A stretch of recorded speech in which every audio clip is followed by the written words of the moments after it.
الحمدللہ رب العالمین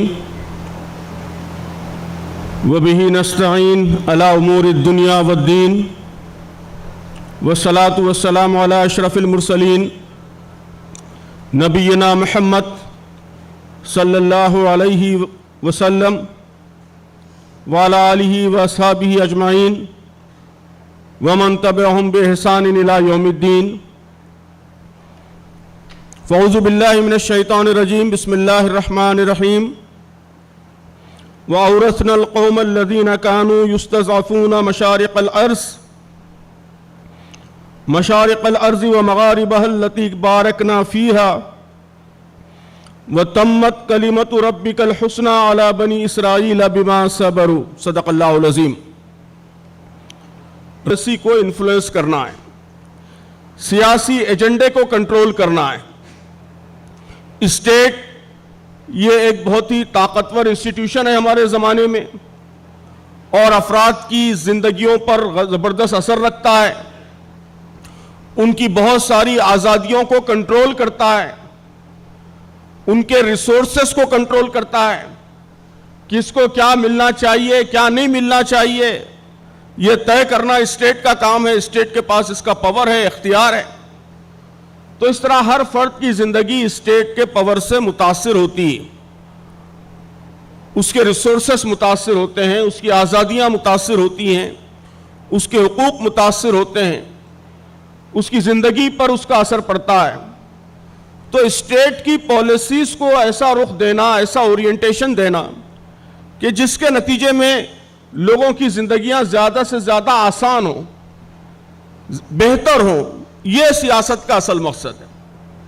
سیاست کا اصل ہدف یہی ہے، سیاسی کوششوں کا اصل ہدف یہی ہے کہ جس ایجنڈے کو، جن پالیسیز کو آپ سمجھتے ہیں کہ بہتر پالیسیز ہیں، ان کے ذریعے انسانوں کی زندگی بہتر ہو سکتی ہے، وہ پالیسیز نافذ ہوں. یہ اصل مقصد. اب آپ کے ہم خیال لوگ جائیں گے تو زیادہ امکان ہوگا کہ آپ کی پسندیدہ پالیسیز نافذ ہوں. اس لیے یہ بھی ضرورت ہے کہ ہمارے ہم خیال لوگ جائیں. ہماری نمائندگی، بھاگے داری بڑھے گی تو زیادہ امکان ہے کہ ہم اپنے ایجنڈے کو پش کر سکیں گے. اس لیے بھاگے داری کی بھی اہمیت. لیکن اصل چیز وہ نہیں. اصل چیز ایجنڈا ہے، اصل چیز پالیسی، اصل چیز اسٹیٹ کن اصولوں پر چل رہا ہے، وہ اصول ہیں. تو وہ اصول، وہ پالیسیز، وہ ایجنڈا، اس کو انفلوئنس کرنا، اس کو متاثر کرنا، یہ سیاست کا اصل کام. یہ بہت ہی امپورٹنٹ بات ہے، اور آج ہندوستان کے مسلمانوں کو سب سے زیادہ یہی بات سمجھانے کی ضرورت ہے. یہ بات ہم نے سمجھی نہیں ہے ابھی تک، اور ہماری سیاسی کمزوری کا ایک بڑا سمجھ اس شعور کی کمی ہے کہ سیاست کا اصل مقصد کیا ہونا چاہیے. سیاست، میں ہمیشہ ایک دو باتیں کہتا ہوں اس کے حوالے سے کہ سیاست یہ ڈیلی ویج ورکر کا کام نہیں ہے کہ صرف آج کی چھوٹی موٹی ضرورتیں، چھوٹے موٹے مسائل، اسی تک ہماری ساری کوششیں محدود رکھی جائیں. یہ سیاست دانوں کا ایک آزمودہ ہتھ کنڈا ہے کہ وہ الیکشنز کے قریب اور انتخابات کے قریب ایسے وقتی مسائل اچھال دیتے ہیں کہ عوام انہی مسائل میں الجھ کر رہ جاتی ہیں، اسی ڈیلی ویج ایکٹیویٹی میں اپنے آپ کو الجھا دیتی ہیں، جس کے نتیجے میں جو اصل مقصد ہے پالیسی کو متاثر کرنا، ایجنڈے کو متاثر کرنا، وہ نظروں سے اوجھل ہو جاتا ہے. تو یہ بات ہمیں بھی یاد رکھنی ہے، مسلمانوں کو بھی یاد دلانی ہے کہ سیاست یہ ڈیلی ویج ورکر کا کام نہیں ہے، بلکہ ایک لانگ ٹرم ایجنڈے کے ساتھ، لانگ ٹرم ویژن کے ساتھ کچھ مقاصد کو حاصل کرنے کا نام ہے. سیاست یہ فائر فائٹنگ کا کام نہیں ہے کہ عین الیکشن کے قریب کوئی بڑا ہنگامہ کھڑا کر دیا جائے، بڑی مصیبت کھڑی کر دی جائے، آگ لگا دی جائے، اور سب لوگ مل کر اس آگ کو بجھانے میں مصروف ہو جائیں، اپنے مسائل بھول جائیں، ایجنڈا بھول جائیں، پالیسیز بھول جائیں، اسٹیٹ کو کیسے فنکشن کرنا چاہیے وہ بھول جائیں، اور صرف جو لگی ہوئی آگ ہے اس آگ کو بجھانے میں مصروف ہو جائیں. میں سمجھتا ہوں کہ ان سب اشاروں کو آپ سمجھ رہے ہیں آسانی سے، اور اس کا کیسے اپلیکیشن ہوتا ہے سیاسی میدان میں یہ بھی آپ سب سمجھتے ہیں. بدقسمتی سے ہم مسلمان اس ٹریپ کا بھی بہت آسانی سے شکار ہو جاتے ہیں. آگ لگائی جاتی ہے, ہم فوری آگ بجھانے میں اپنی ساری توانائیاں, ساری قوتیں لگانے لگتے ہیں. تو پالیٹکس یہ فائر فائٹنگ کا بھی کام نہیں ہے. پالیٹکس اصل میں لانگ ٹرم چینج کا نام ہے, لانگ ٹرم تبدیلی کا نام ہے, ایجنڈے کو متاثر کرنے کا نام ہے. ابھی عامر صاحب نے بھی اشارہ کیا صبر کی طرف. میں نے اپنی گفتگو کے آغاز میں بھی یہی بات صبر کے حوالے ہی سے ایک آیت بیان کی, اس لیے کہ اللہ تعالیٰ اس میں سیاسی کامیابی کی طرف ہی اشارہ کر رہا ہے. وَأَوْرَثْنَا الْقَوْمَ الَّذِينَ كَانُوا يُسْتَضْعَفُونَ مَشَارِقَ الْأَرْضِ وَمَغَارِبَهَا, کہ اللہ تعالیٰ نے ان لوگوں کو جو کمزور بنا کر رکھ دیے گئے تھے, پولیٹیکلی ویک بنا کر رکھ دیے گئے تھے, ڈس امپاورڈ تھے پولیٹیکلی, ان لوگوں کو اللہ تعالیٰ نے سرزمین کے مشرق اور مغرب کا وارث بنا دیا, ان کا پولیٹیکل امپاورمنٹ کر دیا, ان کو سیاسی طاقت فراہم کر دی, ان کو سیاسی کامیابی عطا کر دی, غلبہ عطا کر دیا. کس سرزمین کا جسے ہم نے برکتوں سے مالا مال کیا تھا, اس طرح بنی اسرائیل کے حق میں تیرے رب کا وعدہ پورا ہوا کیونکہ انہوں نے صبر سے کام لیا تھا. تو قرآن کہتا ہے کہ سب سے امپورٹنٹ ڈیفرینشیٹر وہ صبر ہے, اور صبر کا مطلب یہی ہے کہ ہم صرف وقتی پرووکیشنز کے شکار نہ ہوں, وقتی مسائل میں اپنے آپ کو الجھائے نہ رکھیں, صرف جذباتی مسائل میں اپنے آپ کو الجھائے نہ رکھیں, بلکہ اپنے جذبات کو کنٹرول کرتے ہوئے, اپنے لوگ ہم کو پرووک کرنے کی کوشش کر رہے ہیں تو اس کو کنٹرول کرتے ہوئے ہم اپنے اصل مقصد پر, اپنی ویلیوز پر, اپنے مقصد پر جمے رہیں, یہی صبر ہے. تو قرآن کہتا ہے کہ سیاسی کامیابی اصلاً اس کا راز صبر ہی میں پوشیدہ ہے, اس کی جو کی ہے, اس کی جو کنجی ہے وہ صبر ہے.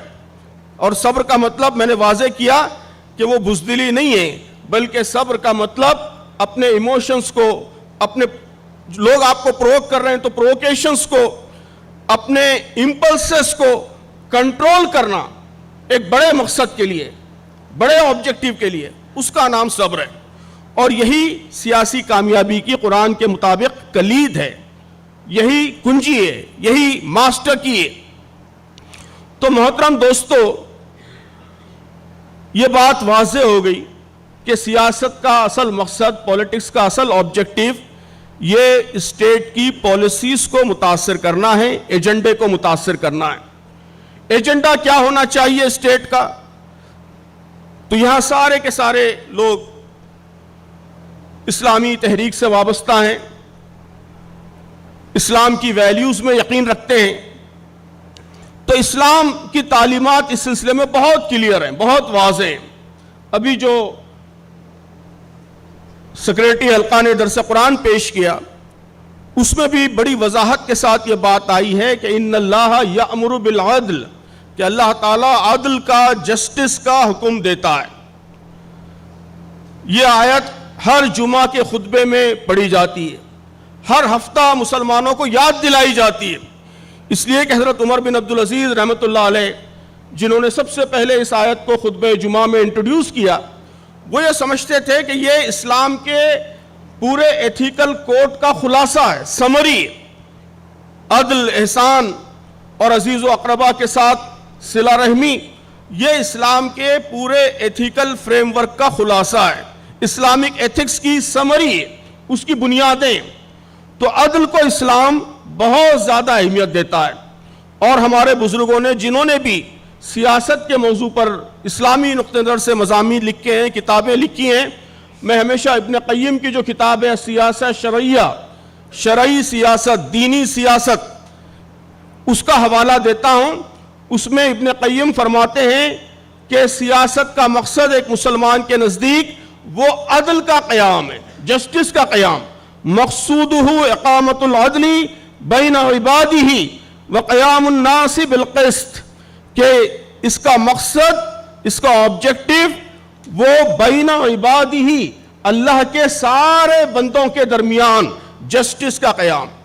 صرف مسلمانوں کے لیے جسٹس نہیں, اللہ کے سارے بندوں کے لیے جسٹس, سارے انسانوں کے لیے نیائے، سارے انسانوں کے لیے عدل، یہ اسلام کا اصل مقصد ہے۔ اور انبیاء علیہ السلام بھی آپ جانتے ہیں کہ ان کے مقاصد بیان کرتے ہوئے بھی قرآن مجید نے اس کا ذکر کیا ہے۔ امام ابن قیم نے یہ بات بھی واضح کی ہے کہ ہر صورت میں مکمل شریعت ہی مقصود، یعنی اگر کہیں شریعت کا مکمل نفاذ ممکن نہ ہو، جیسے ہمارا ملک ہے، جمہوری ملک ہے، یہاں بڑی تعداد ہمارے غیر مسلم بھائیوں کی بھی ہے، یہاں مکمل طور پر اسلامی شریعت کا، اسلامی قانون کا نفاذ ممکن نہیں ہے۔ امام ابن قیم فرماتے ہیں کہ ایسے حالات میں مسلمانوں کی سیاست کیا ہونی چاہیے؟ السیاست ما کان من الافعال یکون الناس معه اقرب الى الصلاح وابعد عن الفساد وان لم یشرعه الرسول صلی اللہ علیہ وسلم۔ آخری کا فقرہ بڑا اہم ہے۔ امام ابن قیم کہتے ہیں کہ ایسے حالات میں پولیٹکس وہ عمل ہے جس کے ذریعے آپ اپنی سوسائٹی کو جسٹس سے جس حد تک قریب لے جا سکتے ہیں، لے جا سکیں، جس حد تک لے جا سکتے ہیں، جتنا پاسبل ہے جسٹس کے قریب جانا، وہاں تک لے کے جانا، یہ سیاسی عمل کا مقصد ہے۔ اور فتنہ و فساد سے، انجسٹس سے جتنا دور کر سکتے ہیں اتنا دور کرنا۔ اور آخر میں انہوں نے یہ بات بھی کہی کہ اس کے لیے جو پالیسیز اختیار کریں، آپ جو ٹولز اختیار کریں، اگرچہ اس کی تعلیم رسول نے نہ دی ہو یا اس کا ذکر قرآن میں نہ آیا ہو، کہ آج ظاہر ہے کہ مکمل ایک پلورل سوسائٹی میں غیر مسلموں کی اکثریت میں اسلام کا ہر حکم نافذ نہیں کیا جا سکتا، لیکن اگر کوئی ایسی پالیسی ہے، ایسا انسٹرومنٹ ہے جس کا ذکر قرآن میں، حدیث میں نہیں ہے، لیکن اس سے جسٹس کے قیام میں مدد ملتی ہے، انصاف کے قیام میں مدد ملتی ہے، سوسائٹی کو جسٹس کے قریب لایا جا سکتا ہے، امام ابن قیم فرماتے ہیں کہ وہ اسلامی سیاست، وہ اسلامک پولیٹکس ہے۔ مسلمانوں کی پولیٹکس کا وہ گویا ایک اہم پرنسپل ہونا چاہیے، ایک اہم اصول ہونا چاہیے۔ تو محترم بزرگوں اور دوستو، یہ بات کہی جاتی ہے پولیٹیکل سائنس کے لٹریچر میں کہ politics is the art of possible, the attainable, the art of the next best, the art of the next best, کہ کیا پاسبل ہے آج کے حالات میں اور نیکسٹ بیسٹ کیا ہو سکتا ہے۔ آج سوسائٹی جہاں کھڑی ہے اس کو اور زیادہ جسٹس سے قریب کیسے لے جایا جا سکتا ہے۔ آج بہت زیادہ نفرت ہے، اس نفرت کو کیسے کم کیا جا سکتا ہے۔ آج بہت زیادہ انجسٹسز ہیں، سارے انجسٹسز ختم کرنا شاید ہمارے لیے ممکن نہ ہو، ہم خواب تو دیکھ سکتے ہیں کہ ہر طرح کا انجسٹس ختم ہو، لیکن اسی الیکشن میں ہر طرح کا انجسٹس ختم ہو جائے، یہ ظاہر ہے کہ ایک امپاسبل بات ہے، ممکن نہیں ہے۔ تو politics is the art of possible. ہم کو سوچنا چاہیے کہ کیا کیا انجسٹسز ختم کرنا آج ممکن ہے، پاسبل ہے۔ آج کیا کیا جا سکتا ہے جس کے نتیجے میں میکسیمم جسٹس اچیو کیا جا سکے، میکسیمم انجسٹسز کو ختم کیا جا سکے۔ تو یہ سوچنا، اس کے مطابق کام کرنا، اس کے مطابق اسٹریٹجی بنانا، یہ اصل پولیٹیکل ویژن ہے، یہ اصل پولیٹیکل اسٹریٹجی ہے۔ تو محترم بزرگوں اور دوستو، یہ ساری باتیں ہمیں سمجھنی چاہیے اور مسلمانوں کو بھی سمجھانی چاہیے۔ میں نے جو 2-3 باتیں آج بیان کی ہیں، اگر آپ غور کریں گے تو آپ محسوس کریں گے کہ اس کی سمجھ نہ ہونا یہی ہماری سیاسی کمزوری کی اور ہماری سیاسی پسماندگی کی، پولیٹیکل بیکورڈنیس کی ایک بڑی وجہ ہے۔ کہ میں نے ایک بات کہی کہ پولیٹکس ڈیلی ویج ورک نہیں ہے، کہ روز کے مسائل اور روز سلجھانے کی کوشش، یہ نہیں، ایک لانگ ٹرم ایجنڈے کے تحت اور جسٹس کیسے قائم ہو سکتا ہے، زیادہ سے زیادہ لوگوں کو انصاف کیسے مل سکتا ہے، اس مقصد کو سامنے رکھتے ہوئے جدوجہد کرنا، یہ اصل سیاست۔ میں نے دوسری بات یہ عرض کی کہ پولیٹکس یہ صرف فائر فائٹنگ کا نام نہیں ہے، کہ سیاستدانوں نے اپنے مقاصد کے لیے آگ لگا دی اور آپ آگ بجھانے میں لگ گئے، ان کی حکمت کو اور ان کی ٹرک کو سمجھے بغیر، ان کے مکر کو، ان کے فریب کو سمجھے بغیر آپ صرف وقتی مسائل میں الجھ گئے، یہ پولیٹکس نہیں ہے۔ آپ اگر ہندوستانی مسلمانوں کی تاریخ دیکھیں گے تو آپ محسوس کریں گے کہ آزادی کے بعد سے ہمارے ساتھ یہی ہوتا رہا ہے کہ روز کے مسائل، کبھی فسادات، کبھی اردو زبان کا مسئلہ، کبھی یونیورسٹی کا مسئلہ، کبھی کچھ. تو روز طرح طرح کے ایسے مسائل کہ ہم اپنی سیکیورٹی کی لڑائی میں، اپنے تحفظ کی لڑائی میں، اپنے بچاؤ کی لڑائی میں، اپنے تشخص کی حفاظت کی لڑائی میں، اپنے وقتی مسائل کے حل کی لڑائی میں اسی میں الجھے رہے. اور ڈیولپمنٹ کا جو لانگ ٹرم ایجنڈا ہے، جسٹس کا جو لانگ ٹرم ایجنڈا ہے، اس ملک کی پالیسیز کو متاثر کرنے کا جو لانگ ٹرم ایجنڈا ہے، اور سب سے بڑھ کر کہ اس ملک کے سارے انسانوں کے لیے جسٹس فراہمی کا جو ایجنڈا ہے، اس پر ہم کبھی توجہ نہیں دے سکے. اللہ تبارک و تعالیٰ نے ہماری حیثیت، امت مسلمہ کی حیثیت بڑی وضاحت کے ساتھ بیان کی ہے. یہ بات بھی میں ہمیشہ کہتا ہوں کہ مسلمان وہ ایک قوم نہیں ہے، ایک کاسٹ نہیں ہے، ایک ایتھنک گروپ نہیں ہے.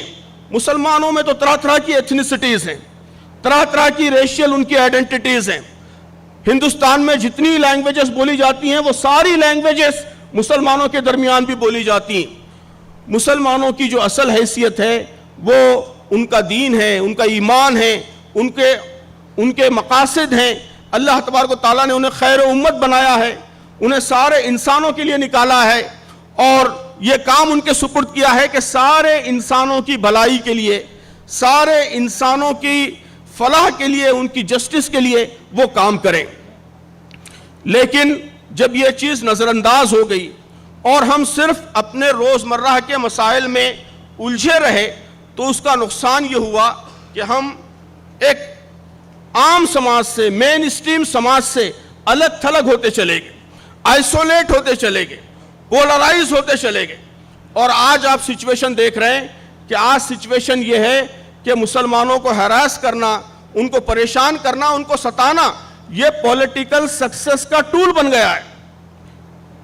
پولیٹیکل سکسس کا ٹول بن گیا ہے کہ ہر پولیٹیکل لیڈر اپنی یہ امیج بنانا چاہتا ہے کہ وہ مسلمانوں کے قریب نہیں ہے بلکہ ان سے دور ہے، ان کے مسائل سے دور ہے. تو ظاہر ہے کہ اس سچویشن کو ہمیں ختم کرنا ہے. کہ آزادی کے بعد سے دو طرح کی پولیٹکس ہمارے درمیان رائج رہی ہے. میں نے اپنے ایک مضمون میں بہت تفصیل سے اس پر بحث کی ہے کہ ایک ہے optics driven secular politics. Optics driven secular politics, اس کا مطلب یہ ہے کہ سیکولر سیاستدانوں نے صرف آپٹکس تک ہمیں محدود رکھا ہے کہ وقف کی جائیدادیں اور قبرستان اور ٹوپی لگا لینا اور عیدگاہ میں ساتھ میں آ کے نماز پڑھ لینا، سال میں ایک بار افطار پارٹی کر لینا، مسلمانوں کے درمیان آ گئے تو ان کا لباس پہن لینا، حکومت بن گئی تو ایک مسلمان کو وزیر اوقاف بنا دینا، اوقاف منسٹر بنا دینا. تو یہ سارے آپٹکس ڈریون سیکولر پولیٹکس. ہم نے سمجھا کہ یہی سیاست ہے، اور ہم کو اگر اوقاف کی منسٹری مل گئی اور ہم کو ایک ہال مل گیا اور ایک شادی خانہ مل گیا، اردو گھر مل گیا، ایک کالج اسکول مل گیا شہر میں، تو ہمارے مسائل حل ہو گئے. یہی مطلب ہے ڈیلی ویج پولیٹکس کا، daily veg politics, optics driven secular politics. اور دوسرا طرز کیا ہے؟ دوسرا طرز ہے identity driven emotional politics. Identity driven emotional politics, identity politics, کہ مسلمانوں کو بھی دوسری قوموں کی طرح، نسلوں کی طرح ایک نسل بنا دیا جائے، ایک ایتھنک گروپ بنا دیا جائے، اور ان کی آئیڈینٹی کو لے کر پولیٹکس کی جائے. ان کی نسل کو، ان کی ایتھنک، ان کی جو آئیڈینٹی ہے اس کو بھی نسلی آئیڈینٹی بنا دیا جائے، اور صرف اسی کو سیاست کی بنیاد بنایا جائے. تو آزادی سے پہلے بھی جو پوری سیاست رہی ہے، پارٹیشن کی سیاست، اس میں بھی آپ دیکھیں گے کہ یہی دونوں سیاست کے طریقے رہے ہیں. اور آزادی کے بعد بھی جو سیاست رہی ہے 70 برسوں میں، آپ دیکھیں گے کہ یہی دو قسم کی سیاست رہی ہے. لیکن قرآن اور حدیث کی تعلیمات ہم کو جس سیاست کی طرف متوجہ کرتے ہیں وہ agenda driven politics of justice ہے. Agenda driven politics of justice, کہ ہمارے پاس کلیئر ایجنڈا ہو کہ مہاراشٹرا میں ہر ایک کو جسٹس ملے، یہاں مراٹھوں کو بھی جسٹس ملے، دلت بھائیوں کو بھی جسٹس ملے، اپر کاسٹ کے لوگوں کو بھی جسٹس ملے, ان کے ساتھ بھی ناانصافی ہم نہیں چاہتے, وہ بھی ہمارے دشمن نہیں ہیں. غلط پالیسیز سے ہماری دشمنی ہے, ظلم سے ہماری دشمنی ہے, ناانصافی سے ہماری دشمنی ہے, نفرت سے ہماری دشمنی ہے, کسی گروہ سے دشمنی نہیں ہے. تو مہاراشٹر کے ہر طبقے کو انصاف ملے, اس کے لیے یہاں کیا ایجنڈا ہونا چاہیے, اس کے لیے یہاں کی اکنامک پالیسیز کیا ہونی چاہیے, اس کے لیے یہاں کی پولیس کیسے فنکشن کرنی چاہیے, پولیس ریفارمز کیا آنا چاہیے, اس کے لیے یہاں کی جوڈیشری کیسے فنکشن کرنا چاہیے, جوڈیشل ریفارمز کیا آنا چاہیے, اس کے لیے یہاں کا ایڈمنسٹریشن کیسے فنکشن کرنا چاہیے, یہاں کی سوشل پالیسیز کیا ہونی چاہیے. اس پہ ہم غور کریں, سوچیں, کلیئر کٹ ہمارا ایجنڈا ہو اور وہ ایجنڈا ہی ہماری سیاست کی بنیاد بنے. یہ ہم کو کوشش کرنا ہے, اور اس کے لیے دو چیزیں بڑی اہم ہیں, اور یہ دو چیزیں آج بھی بہت بری طرح مسنگ ہے ہمارے پوری پولیٹیکل ایکٹیویزم میں. ہمارے درمیان بھی جماعت اور تحریک سے وابستہ جو لوگ ہیں, ہم کوشش کر رہے ہیں, لیکن ہم سمجھتے ہیں کہ آج بھی اس کو جو اہمیت ملنی چاہیے وہ اہمیت حاصل نہیں ہو رہی ہے. کیا ہے دو چیزیں؟ پہلی چیز ہے کہ ڈیپ ریسرچ کے ذریعے آپ ایجنڈا طے کریں کہ کیا ہونا چاہیے. ساتھی نہیں کہ آپ نے کسی کو کہہ دیا اپنے درمیان کہ آپ مینیفیسٹو بنا دو, انہوں نے کچھ لکھ کے لا لیا اور بن گیا. نہیں, یہ ایک بہت بڑا کام ہے. آپ مختلف سماج کے طبقات سے ملیے, دلتوں سے ملیے, ان سے پوچھئے کہ آپ کے مسائل کیا ہیں اور یہاں کیا پالیسیز ہونی چاہیے ان مسائل کو حل کرنے کے لیے. آپ خواتین سے پوچھئے, مزدوروں سے پوچھئے, کسانوں سے پوچھئے, اسٹوڈنٹ سے پوچھئے, جائیے, سوچئے, اسٹڈی کیجئے. ایکٹیوسٹ لوگ, اسکالر لوگ, researchers, intellectuals, farmer bureaucrats, officers, یہ سب لوگ مل کر بیٹھیں, برین اسٹارمنگ کریں اور اس کے نتیجے میں ایک ایجنڈا ایوالو ہو. یہ پہلی ضرورت ہے. وہ کام ابھی آپ کے پاس موقع ہے, موقع کم ہے, لیکن کچھ نہ کچھ ہے, اس کی شروعات کیجئے. اس وقت شروع ہوگی, اگلے الیکشنز میں اور یہ چیزیں میچور ہوتی جائیں گی. اور دوسرا کام کیا ہے؟ دوسرا کام وہ ہے جس پر اس پروگرام میں بھی کافی زور دیا گیا ہے. جوگیندر یادو جی, اجیت جھا جی سب اس پر بولنے والے ہیں کہ نیریٹو کیسے بلڈ کیا جائے, ڈسکورس کیسے چلایا جائے, جو کچھ ایجنڈا آپ نے طے کیا ہے اس کو کیسے پولیٹیکل ڈسکورس کا موضوع بنایا جائے. یہ کام گاؤں میں ہونا ہے, گلی گلی میں ہونا ہے. اس ایجنڈے کو لے کر جائیے, اس کی بنیاد پر اویئرنیس پیدا کیجیے. کس کو ہرانا ہے, کس کو جتانا ہے, یہ سیکنڈری ہے. پہلے یہ بتائیے کہ یہ ایجنڈا ہونا چاہیے. اور مہاراشٹر میں جو پولیٹیکل ڈیبیٹ چلے, جو بحث چلے, نیتاؤں کے جو بھاشن ہوں اور سوشل میڈیا کی جو پوسٹیں چلیں, ان سب میں یہ ایجنڈا ڈومینیٹ کرے, یہ ایجنڈا حاوی ہو. اس کی کوشش کریں آپ. فرقہ پرست طاقتیں چاہتی ہیں کہ ہیٹریٹ کا ایجنڈا ہو, کمیونل ایجنڈا ہو, کسی سنت کو, کسی سوامی کو کھڑا کر دیا جائے اور وہ کچھ بدتمیزی کر دے, وہ ایجنڈا بن جائے. کہیں کچھ شرارت کر دی جائے اور پھر وہ ایجنڈا بن جائے. ساری قوم, ساری ریاست اسی میں الجھ کر رہ جائے. یہ سیاسی لیڈر چاہتے ہیں. ہماری کوشش یہ ہونی چاہیے کہ یہ نفرتی ایجنڈا بالکل بحث کا موضوع ہی نہ بننے پائے. مندر مسجد کی سیاست یہ بحث کا موضوع ہی نہ بننے پائے. ہندو مسلم یہ بحث کا موضوع ہی نہ بننے پائے. بحث کا موضوع بنے کہ اس ملک ریاست مہاراشٹر میں امپلائمنٹ کیسے بڑھایا جا سکتا ہے.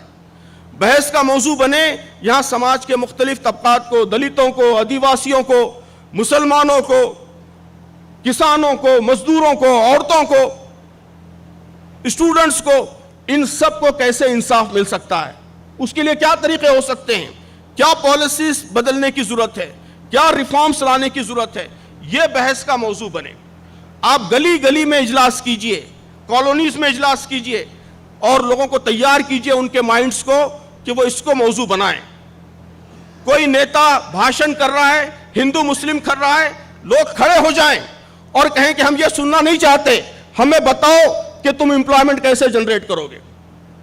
یہ فضا پیدا کیجئے. آپ کریں گے, آپ یہ فضا پیدا کیجئے.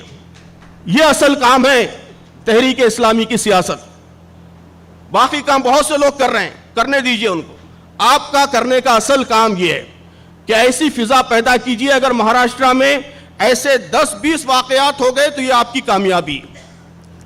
ایسے 10-20 واقعات ہو گئے کہ نیتا کے بھاشن میں لوگ کھڑے ہو کر پوچھنے لگے کہ ہم کو یہ ایموشنل ایشوز نہیں چاہیے, ہم کو یہ بتائیے کسانوں کا مسئلہ کیسے حل کر رہے ہیں, بتائیے اس پہ آپ کی پالیسی کیا ہے, بتائیے. اگر بڑے پیمانے پہ کیمپین چلائی جائے, اویئرنیس چلائی جائے تو یہ فضا پیدا ہو سکتی ہے, ناممکن نہیں ہے. اور یہ فضا پیدا ہوگی تو اسی کے نتیجے میں آپ عدل کی طرف, جسٹس کی طرف آگے بڑھیں گے, اسٹیٹ کی پالیسی کو متاثر کریں گے, جیسا کہ میں نے عرض کیا کہ وہ سیاست کا اصل مقصد ہے, اصل ہدف ہے. تو یہ جو 6 کام یہاں طے کیے گئے ہیں محترم بزرگوں اور دوستوں, وہ اسی مقصد کو, اسی آبجیکٹیو کو سامنے رکھتے ہوئے طے کیے گئے ہیں. آپ اس میں دیکھ رہے ہیں کہ اس میں بہت زیادہ ہنگامہ اور بڑے بڑے ریلیاں, بڑے بڑے جلسے اور ایموشنل بلیک میلنگ اور یہ سب نہیں ہے. ہم کو کرنا بھی نہیں ہے.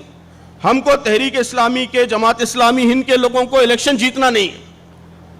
ہم کو لڑنا بھی نہیں ہے, جیتنا بھی نہیں ہے. ہمارا کوئی انٹرسٹ, پرسنل انٹرسٹ الیکشن کے ساتھ وابستہ نہیں ہے. اس لیے دوسرے لوگ تو اپنے پرسنل انٹرسٹ کے لیے کام کرتے رہیں گے, لیکن آپ کے سامنے کوئی پرسنل انٹرسٹ نہیں ہے.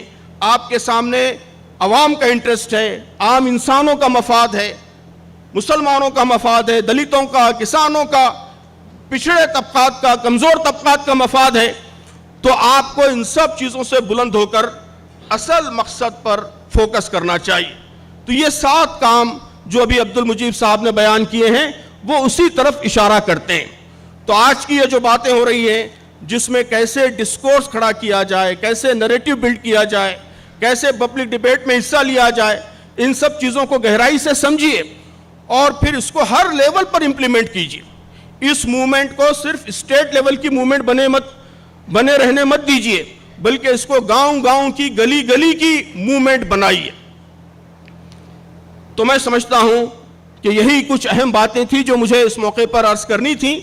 میں نے ہندوستانی مسلمانوں کی اب تک کی سیاسی تاریخ میں ان کی ناکامیوں کے اسباب کیا ہیں اس پر بھی مختصراً روشنی ڈالی ہے, اپنے خیالات بیان کیے, اور آج کیا ضرورت ہے, کن چیزوں پر اصل توجہ کی ضرورت ہے وہ بھی بیان کی, اور یہ بات بھی واضح کی کہ یہ ساری چیزیں نئی نہیں ہیں ہمارے لیے, بلکہ یہ عین اسلام کی تعلیم ہے, ہمارے دین کی تعلیم ہے, اور اس کے لیے ہمارے کلاسیکل لٹریچر میں اور ہمارے بزرگوں کی کتابوں میں, تصنیفات میں وضاحت موجود ہے. اس کے حوالے بھی آپ کو دیے ہیں. تو میں دعا کرتا ہوں کہ اللہ تعالی ہم سب کو بہتر راستے کی طرف اللہ تعالی ہماری رہنمائی فرمائے, اور اس راستے پر تیزی سے آگے بڑھنے کی اللہ تعالی ہمیں قوت بخشے, صلاحیت بخشے, توفیق بخشے, مواقع اور اپارچونٹیز بخشے. آمین. وآخر دعوانا الحمدللہ رب العالمین.